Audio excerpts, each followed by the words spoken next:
प्यारे सामीन, जब इंसान कायनात को देखता है तो उसके ज़हन में एक नहायत बुनियादी सवाल उभरता है।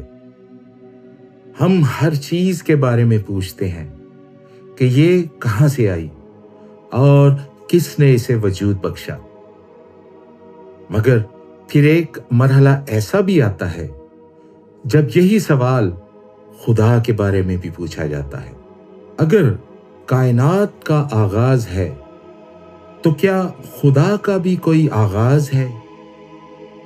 और अगर नहीं तो फिर खुदा की हस्ती को हम कैसे समझें? आज की गुफ्तगू में हम इसी अहम सवाल का सामना करेंगे। हम देखेंगे कि मसीही ईमान खुदा को किस तरह समझता है और क्यों ऑर्थोडॉक्स तालीम ये ऐलान करती है कि खुदा किसी चीज का नतीजा नहीं बल्कि खुदा खुद हर वजूद का सरचश्मा है। आइए अब इस सवाल को बाइबल मुकद्दस और कलीसिया की तालीम की रोशनी में समझने की कोशिश करते हैं। हमारे दूसरे एपिसोड का उन्वान है खुदा अज़ली क्यों है। तो चलिए रूहानियत में आगे बढ़ते हैं कि खुदा की ज़ात हमें हिकमत और दानिश अता करे ताकि हम उसके इलाही भेदों को समझ सकें।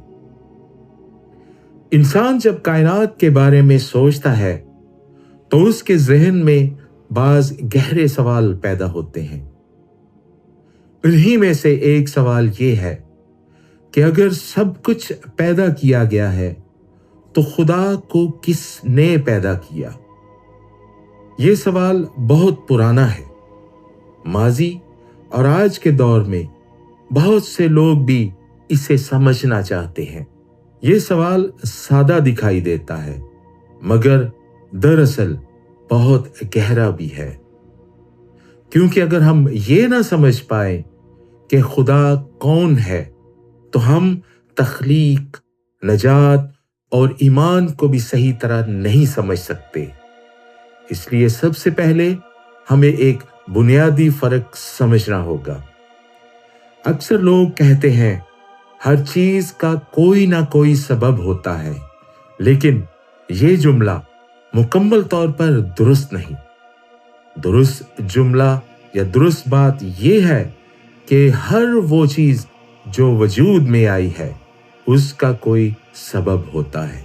अबरानियों की किताब में लिखा है हर घर किसी ना किसी के वसीला से बनाया जाता है, मगर जिसने सब कुछ बनाया वो खुदा है। और यही हकीकत है कि खुदा उन चीजों में शामिल नहीं जो वजूद में आई है। खुदा की हस्ती एक ऐसी हस्ती है जो अज़ल से है।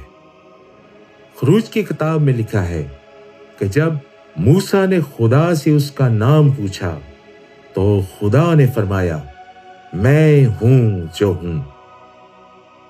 यह सिर्फ एक नाम नहीं बल्कि खुदा की जात का ऐलान है। इसका मतलब यह है कि खुदा का वजूद किसी और पर मुनहसर नहीं, वो किसी सबब का नतीजा नहीं बल्कि वो खुद वजूद का सरचश्मा है। सादा सी बात है कि अगर खुदा भी पैदा किया गया होता तो वो खुदा ना होता, क्योंकि जो पैदा किया गया हो वो महदूद होता है। जिसका आगाज हो उसका एहतताम भी हो सकता है, मगर खुदा अज़ली है। जैसा कि ज़बूर 90 में लिखा है अज़ल से अबद तक तू ही खुदा है। अज़ल का मतलब है कोई इब्तदा नहीं और अबद का मतलब है कोई इंतहा नहीं। अब हम अगले सवाल की जानिब बढ़ते हैं। अगर खुदा अज़ली है तो कायनात का आगाज कैसे हुआ? यहां साइंस और ईमान की गुफ्तगू पर थोड़ा गौर करते हैं। जदीद साइंस कहती है कि कायनात का आगाज हुआ और बाज साइंसदान कायनात के आगाज के बारे में मुख्तलिफ नजरियात पेश करते हैं, जिनमें बिग बैंग का नजरिया भी शामिल है। लेकिन ऑर्थोडॉक्स ईमान अपनी बुनियाद किसी साइंसी मफरूजे पर नहीं रखता। हमारा ईमान खुदा के इल्हामी कलाम पर कायम है। बाइबल वाज़े तौर पर ऐलान करती है, इब्तिदा में खुदा ने आसमान और जमीन को पैदा किया। इसका मतलब यह है कि कायनात अज़ली नहीं बल्कि तख्लीक है, और अगर कायनात का आगाज है तो इसका खालिक भी है। अगर हम फर्ज करके ये कहें कि बिग बैंग खुद ब खुद हो गया, तो फौरन एक नया सवाल पैदा होता है, ये खुद ब खुद क्या है? इसका सबब क्या था? अगर वाकई कुछ भी ना था तो फिर सब कुछ कैसे वजूद में आया? सोचें, अगर कुछ भी ना हो, ना जमीन, ना आसमान, ना खला, ना वक्त, तो उसे अदम कहते हैं। यानी ये खालीपन नहीं बल्कि मुकम्मल गैर मौजूदगी है, और एक सादा अक्ली असूल है। अदम से कुछ पैदा नहीं होता, यानी अगर कुछ भी ना हो तो उसे कोई चीज कैसे पैदा कर सकती है? इस मकाम पर ऑर्थोडॉक्स ईमान बिल्कुल वाज़े तौर पर हमें सिखाता है कि खुदा ने कायनात को पहले से मौजूद किसी चीज से नहीं बनाया, बल्कि अदम से वजूद बख्शा। यानी खुदा के सिवा कुछ भी ना था, और इसके आजाद मोहब्बत भरे इरादे से सब कुछ वजूद में आया। तख्लीक हादसा नहीं थी बल्कि वो इलाही इरादा था। और एक और अहम बात, मखलूक खुद कायम नहीं रह सकती, वो हर लम्हा अपने वजूद के लिए खुदा पर इन्हिसार करती है। अगर खुदा अपनी कुदरत और हजूरी से उसे कायम ना रखे तो वो दोबारा अदम की तरफ माइल हो जाएगी, यानी हर चीज खत्म हो जाएगी। इसीलिए वजूद खुद एक अतिया है। हम अपने आप से मौजूद नहीं हैं, और यही तख्लीक है। खुदा अदम से वजूद बख्शता है। अब सवाल उठता है, अगर खुदा अज़ली है तो क्या वो वक्त के अंदर है? यहां हमें एक बुनियादी फर्क को समझना होगा। वक्त तख्लीक का हिस्सा है।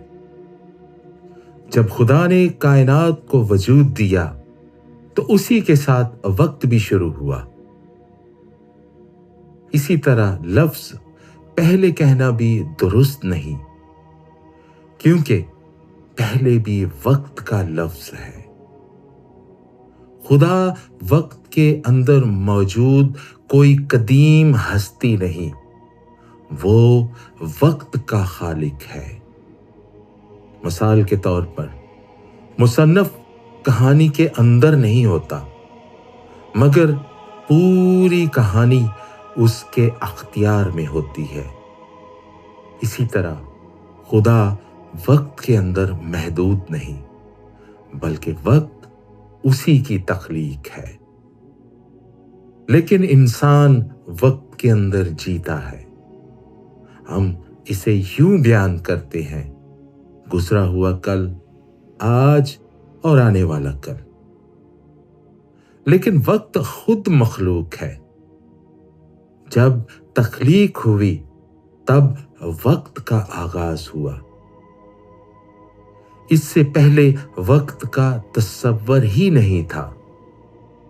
इसलिए ये पूछना कि खुदा से पहले कौन था, ऐसे ही है जैसे पूछना रोशनी आने से पहले अंधेरा कहां था।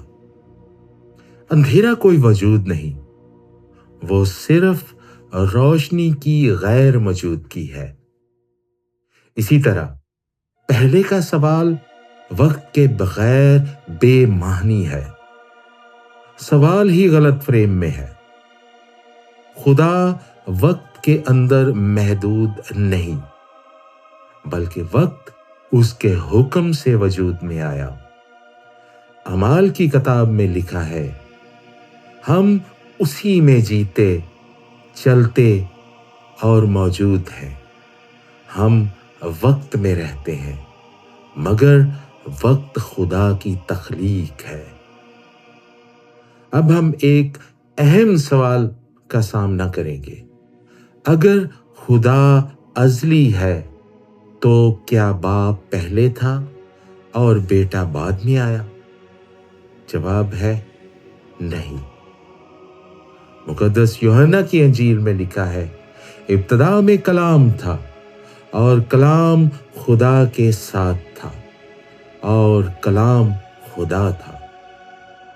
याद रखिए, यहां इब्तिदा में था का मतलब ये नहीं कि बेटा किसी वक्त पर पैदा हुआ। इसका मतलब है कि वो हमेशा से था। कभी ऐसा वक्त नहीं था जब बेटा मौजूद ना हो। ऑर्थोडॉक्स ईमान ये सिखाता है, बाप अज़ली तौर पर बेटे को जन्म देता है और रूल कुद्स अज़ली तौर पर बाप से जारी होता है। ये सब कुछ वक्त के अंदर नहीं हो रहा, बल्कि खुदा की अपनी अज़ली हकीकत है। इसका मतलब ये है कि तस्लीस में कोई पहले और बाद का फर्क नहीं। ये ताल्लुक हमेशा से मौजूद है। खुदा कभी अकेला नहीं था। खुद मसीह ने अपनी दुआ में इस अज़ली हकीकत को जाहिर किया जब उसने बाप से कहा, ऐ बाप, उस जलाल से मुझे अपने साथ जलाल दे जो दुनिया के होने से पहले मेरे पास तेरे साथ था। और इसी दवा में वो ये भी कहते हैं, तूने मुझे दुनिया की बुनियाद रखने से पहले मोहब्बत रखी। इससे अज़ली मसीही और अज़ली मोहब्बत दोनों साबित हो जाते हैं। मुकद्दस अतनासियस ने इसी सच्चाई के लिए अपनी पूरी जिंदगी जद्दोजहद की। उन्होंने वाज़े कहा, अगर बेटा मखलूक होता तो वो हमें नजात नहीं दे सकता था, क्योंकि मखलूक किसी को खुदा की जिंदगी में शरीक नहीं कर सकती। सिर्फ खुदा ही इंसान को अपनी हयात में दाखिल कर सकता है। बाइबल भी यही तालीम देती है। मुकद्दस पतरस रसूल लिखते हैं, ताकि तुम उनके वादों के वसीला से अलाही फितरत में शरीक हो जाओ। इसीलिए ऑर्थोडॉक्स ईमान ऐलान करता है कि नजात का मकसद सिर्फ गुनाहों की माफी नहीं, बल्कि खुदा की हयात में शिरकत है। एक सादा सी मिसाल से समझें, अगर लोहा आग में डाला जाए तो वो आग नहीं बन जाता, मगर वो आग की गर्मी और रोशनी में शरीक हो जाता है। वो चमकने लगता है, गर्म हो जाता है, मगर अपनी फितरत नहीं खोता। इसी तरह इंसान खुदा नहीं बनता, मगर खुदा की हयात में शरीक हो जाता है। यही नजात है, खुदा के साथ जिंदा ताल्लुक। और यहां मोहब्बत का राज खुलता है। अगर खुदा मोहब्बत है तो मोहब्बत अज़ल से होनी चाहिए, क्योंकि खुदा कभी तन्हा नहीं था। मोहब्बत तन्हाई में मुमकिन ही नहीं। मोहब्बत हमेशा रिश्ता चाहती है। अब हम वाज़े तौर पर यह कह सकते हैं कि तस्लीस अज़ली है। बाप अज़ल से मोहब्बत करने वाला है।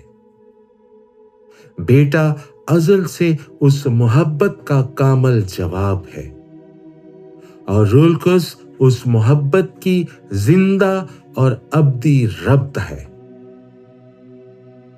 मेरे अजीजों, ये कोई फलसफा नहीं, ये खुदा की जिंदगी है और हमें इसी जिंदगी में शरीक होने के लिए तख्लीक किया गया है। इस गुफ्तगू के बाद अब सवाल बदल चुका है। जो ये कहते हैं कि खुदा को किसने पैदा किया, उन्हें ये सवाल करना चाहिए कि अगर खुदा ना होता तो कुछ भी क्यों होता? अगर कोई अज़ली हस्ती ना होती तो वजूद का सिलसिला कभी शुरू ही ना होता। हम सब किसी सबब का नतीजा है।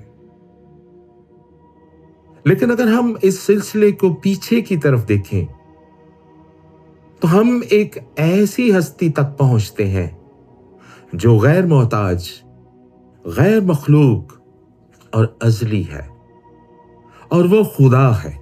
अब इसका रूहानी मतलब क्या है? अगर खुदा अज़ली है तो हमारी जिंदगी बेमानी नहीं। अगर खुदा वक्त से बाहर है तो हमारी तारीख उसके हाथ में महफूज है। अगर तस्लीस अज़ली मोहब्बत है तो कायनात हादसा नहीं बल्कि इरादा है।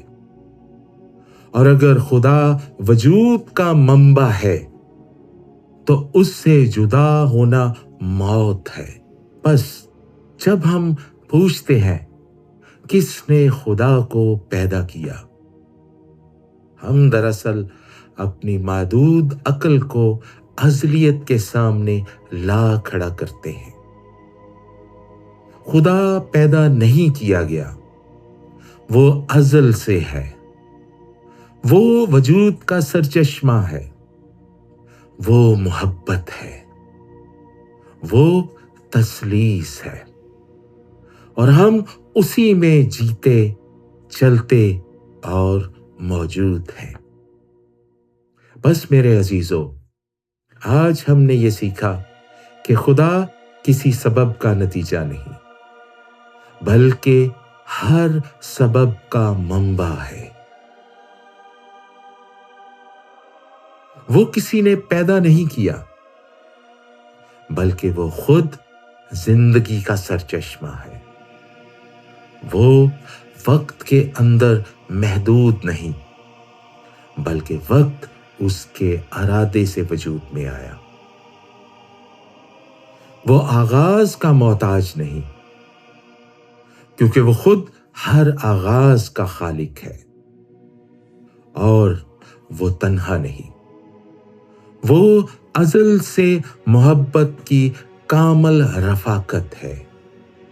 बाप, बेटा और रूहुल कुद्स, उसकी जात में रिश्ता है, मोहब्बत है, जिंदगी है, और यही वो जिंदगी है जिसमें हमें शरीक होने के लिए बुलाया गया है। हम किसी बेनाम ताकत पर ईमान नहीं रखते बल्कि उस जिंदा खुदा पर जो मोहब्बत है, जो अज़ली है और जो हमें जानता है। वो हमसे दूर नहीं बल्कि हम उसी में जीते, चलते और मौजूद हैं। अगर खुदा अज़ली मोहब्बत है तो मेरे अजीजों, कायनात हादसा नहीं। अगर खुदा गैर मोहताज है तो तख्लीक उसकी मजबूरी नहीं। और अगर खुदा वजूद का मंबा है तो उससे दूरी ही हमारी असली मौत है। यही वो बुनियाद है जिस पर निजात की पूरी कहानी खड़ी है। क्योंकि निजात कोई कानूनी ऐलान नहीं बल्कि जिंदगी के मंबा की तरफ वापसी है। अज़ली खुदा ने हमें वजूद दिया और वही अज़ली खुदा हमें अपनी हयात में शरीक करना चाहता है। जब हम ये समझ लेते हैं कि खुदा कौन है, तब ही हम ये समझ सकते हैं कि उसने हमें क्यों बनाया लेकिन अब एक और अहम सवाल सामने आता है। अगर खुदा को किसी चीज की जरूरत नहीं थी, अगर वो कामिल मोहब्बत है, अगर वो गैर मोहताज है, तो फिर उसने तख्लीक क्यों की? हम क्यों मौजूद हैं? क्या हम सिर्फ इबादत करने के लिए बनाए गए, या इससे कहीं ज्यादा गहरा मकसद है? अगली किस्त में हम इसी सवाल का सामना करेंगे, यानी तख्लीक का मकसद। हम देखेंगे कि तख्लीक महज ताकत का इजहार नहीं, बल्कि फ्याजी का बहाव है। हम दरियाफ्त करेंगे कि खुदा ने हमें सिर्फ वजूद नहीं बख्शा, बल्कि अपनी हयात में शिरकत की दावत दी। अगली किस्त में हम इस राज को भी खोलेंगे कि हम क्यों हैं और हमारी मंजिल क्या है। खुदा आप सबको अपने इलाही फजल से मामूर करे। आमीन।